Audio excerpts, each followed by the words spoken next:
Why don't you turn to your Bibles today to Galatians chapter 4. I'd like to talk to you, since we're in the Christmas season, I guess we could say. Now, if you didn't realize that, if that's news to you, you need to be aware of it, that Christmas is coming before you know it. This is the time. If you haven't started yet, this is the time to start thinking about it and getting your gifts in order. Now, we've got 5 kids now, and listen, I have to start thinking way in advance about what's going to happen at Christmas time, because if I don't, then it sneaks up on me. So we're in the Christmas season, so I wanted to talk about that for the next few Sundays. And this being, as I said, as you know, not just because I said it, this being Christmas season, Christmas coming, I thought we should talk about what it is that we celebrate at Christmas time. You know, I think it's important to these things that we celebrate to talk about what it is that we celebrate, why it's important. And usually what we think about when we think about Christmas is a baby in a manger, which is true. That is a true thing. Jesus was born. There was no room for him in the inn, and he was born in a manger in the stable in a very humble circumstance with the animals all around, just like the manger scenes that we see with the wise men and the shepherds.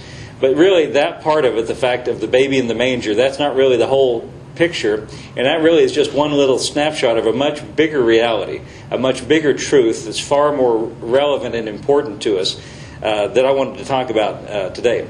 The birth of Christ, of course, is one part of it, but the bigger picture is that what it marked was, or what we're really celebrating is the coming of Christ into the world. The coming of Christ into this world, or God sending His Son into the world. The coming of Christ into the world. And so I wanted to start today in Galatians chapter 4 and talk about that to you. Galatians chapter 4, beginning with verse 1, Paul's writing to the Galatians, and he says, "Now I say that an heir, as long as he is a child, differs nothing from a servant, though he be Lord of all. But he is under tutors and governors, until the time appointed of the Father. Even so we, when we were children, were in bondage under the elements of the world. But when the fullness of time was come, God sent forth His Son, made of a woman, made under the law, to redeem them that were under the law, that we might receive the adoption of sons. And because you are sons, God has sent forth the Spirit of His Son into your hearts, crying, Abba, Father.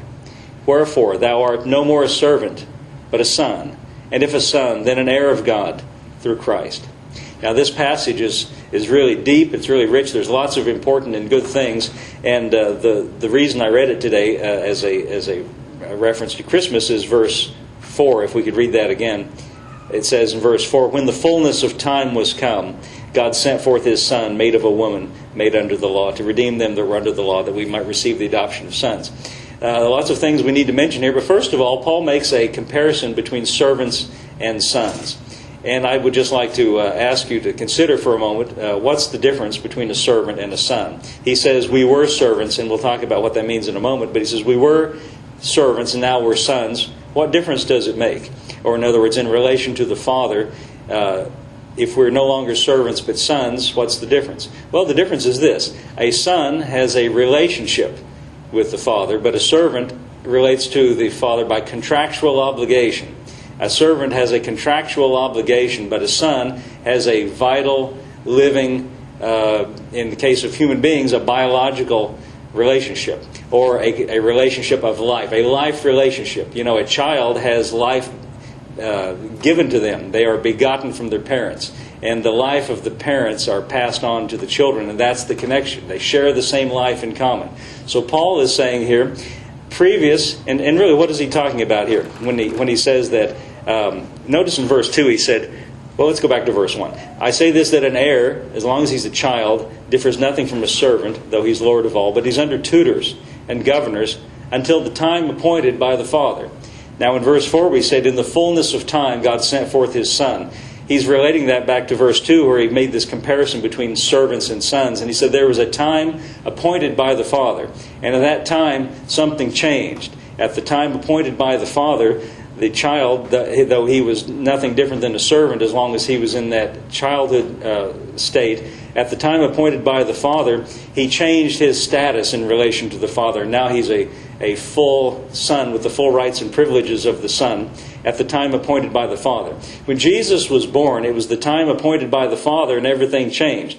Prior to that time, everyone was under, as Paul says here, under tutors and governors. And by that he means the Old Testament law. The Old Testament law left everyone, those who were under the law were tutored and governed by the law, but had no direct connection with the Father, like a servant relationship. The Old Testament law held people in a servant kind of relationship, but the reality of sonness or sonship could not be experienced until the Son came. Look at verse 4 again. When the fullness of time, this was the time appointed by the Father. When the fullness of time, what does the fullness of time mean? Fullness means time fulfilled, or when the time was fulfilled. You know, God had it in mind from the very beginning when Jesus would come and make possible this relationship. You know, in reality, Adam had this kind of relationship in the beginning, because when God made Adam in the very beginning, they had a vital sharing of life kind of relationship. Because if you consider the fact that Adam, when God made his body out of the dust of the earth, was not alive until God breathed into Adam and he became a living soul, the Bible tells us. God breathed what was in God into Adam, and then Adam was alive, a living soul, they shared a life in common. And because they had that relationship, it was possible for them, or because they shared that life in common, it was possible for them to have a relationship of fellowship.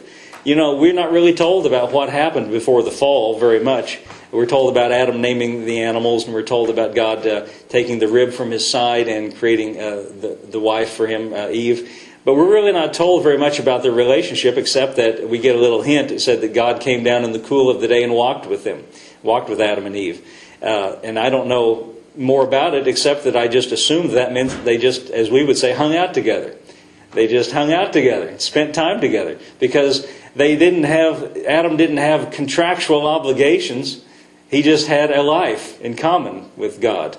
And he had a living, vital life in common with God. And, he didn't give him a list of things to do. He didn't have a to-do list. They just had a life in common. And can I tell you something, that the reason Adam didn't have a to-do list, God didn't give him any laws, God didn't give him any rules, the reason is he didn't need to. You know why he didn't need to? Because Adam, by nature, did the things that were pleasing in the sight of God, because he shared God's nature. We could say he was a son of God in that sense, because he was begotten of God. And because they shared that life in common, Adam had no need of external law or rules, because he by nature did what was right, because he shared God's nature. But there was, as we all know the story, there was a tree in the Garden of Eden called the tree of the knowledge of good and evil. Now, people always misquote this, and I'm always amazed when I'm reading books or hearing people on television. They'll misquote that and they'll say, it's the tree of knowledge. God wanted to keep them away from knowledge. It wasn't knowledge that God had any problem with. God's all for knowledge. It was the knowledge of good and evil, or we could say an independent knowledge of good and evil. And, really, the reason God gave the law to Moses, because when Adam fell, he lost the relationship that he had with God. God warned him. He said, don't eat of that tree. Don't eat of it. The reason was you don't need it. See, that's why. I say, I presume God made that tree, but there was nothing wrong with it. But don't eat of it because you don't need it. He didn't need it because he knew what was right, because it was his nature to do what was right. Do you follow what I'm saying? And so he warned Adam, don't eat of that tree, for in the day that you eat thereof you will surely die. Those were God's words. Well, God thinks of thou shalt surely die in a different way than we do. When we think of thou shalt surely die, we think of fall over flat on your back and you're dead and they take you to the funeral home. But God sees deeper than we do. And what really happened when Adam partook of the tree of the knowledge of good and evil, what really happened was he chose an independent knowledge of good and evil over a relationship with God where he didn't need that. He chose a self-contained, autonomous knowledge of good and evil where he didn't need God anymore. You see, when he had a relationship with God, he didn't need that tree of the knowledge of good and evil. But when he chose the tree of the knowledge of good and evil, now in a sense he didn't need God anymore. That relationship was severed.